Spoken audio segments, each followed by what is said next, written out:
Good evening, everyone. I'm Juju Chang at ABC News headquarters in New York, and we're coming on the air at this hour with breaking news. It's morning in Israel. It's 10:30 to be exact, and we have confirmation now that 3 hostages held by Hamas have been released into Red Cross custody. They were driven away in white vehicles with Red Cross markings, first from Khan Yunis, then Gaza City, including 1 American hostage. Keith Siegel, as you see right there, 65-year-old American Israeli, held hostage for more than 15 months. You see him flanked there by Hamas fighters who are armed and masked. Those among the newly released just moments ago in Gaza City is what you're looking at. Siegel entering a car and driving away with the Red Cross. Siegel is one of 3 male hostages who were freed this morning in Israel. The other 2 are Ofer Calderon, a 54-year-old French-Israeli dual citizen, and Yarden Bibas, the 35-year-old father of the youngest hostage. The 3 men, though, were released today as part of the Israel-Gaza ceasefire deal. In exchange, Israel is expected to free more than 100 Palestinian prisoners and allow for additional humanitarian aid.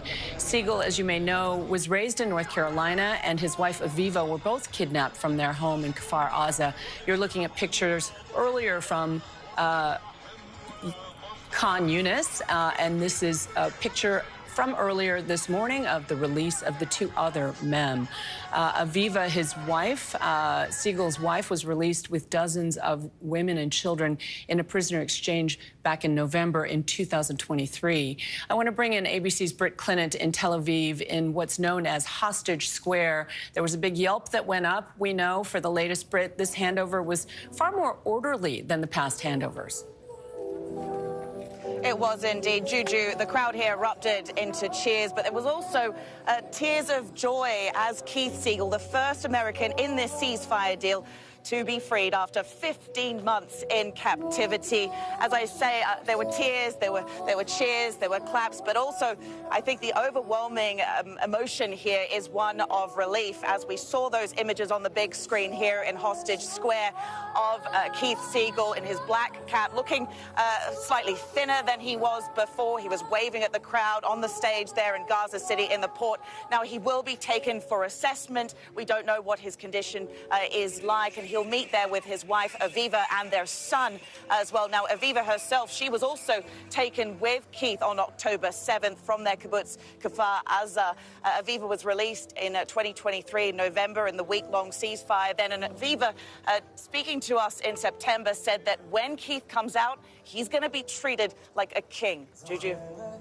Britt, we also know that the other 2 hostages have already been reunited with family members. But give us a sense of the elaborate staging this morning that we saw and the feeling right now in Hostage Square. How are other family members and supporters responding?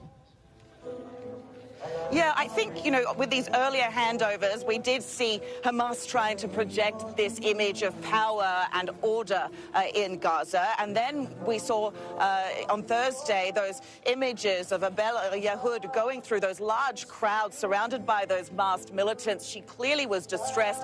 That prompted Netanyahu to temporarily delay the release of those Palestinian prisoners. So certainly, again, we saw order again. There weren't any large crowds. There were mostly just militants there.